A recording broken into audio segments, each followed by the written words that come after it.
I think Saudi Arabia is not going to win anywhere here. Dr. Aziz Al-Shaghian, he basically brought to the front that one of the things that most irritated Saudi Arabia was that when Prime Minister Netanyahu said in February that Saudi Arabia should take a Palestinian state and create it inside Saudi Arabia. It created massive waves. It totally threw the Saudi royal family. They're irritated about it till today.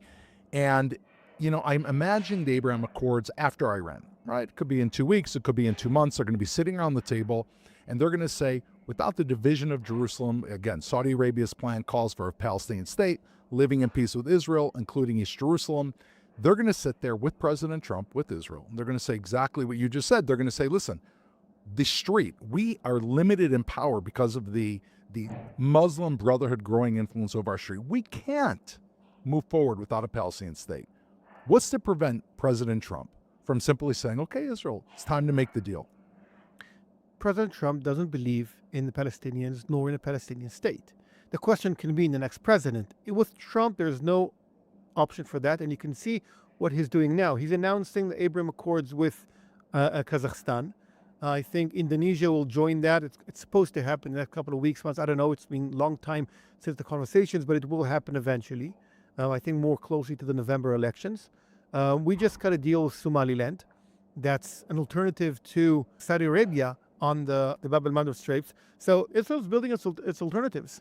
And Saudi Arabia is not on the top of the list. And if they demand a very high price from Israel for these deals, we don't need that. Now, the comparative advantage here for Israel in the deal is we're selling them military equipment today. So they need Israel today more than Israel needs them. If the price is a Palestinian state, so we don't need you anymore. We don't need your oil. We don't need your support in the Straits. Your army is basically nothing. It's not that a strong army. You need us more than we need you. So Israel is not eager to cut a deal with them anymore.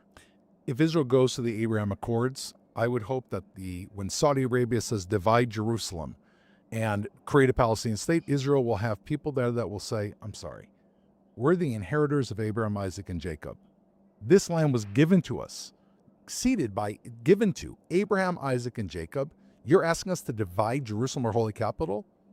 Why don't we just start with Mecca, divide Mecca? Meaning, if people have a sense of national ancestral pride, they need to go to the table with Saudi Arabia and say, if we're talking about Jerusalem, end this conversation. I agree. There's no real interest for Israel to pay any price for a deal with Saudi Arabia. Now, you can mock them, you can insult them as dividing Mecca. I don't think it's a smart move in geopolitics, but you can do that. Practically, Israel needs to ignore Saudi Arabia internationally now. Their stock is going down for many reasons. Israel needs to invest in what it's good. Israel now has a big market in sending weapons to Europe.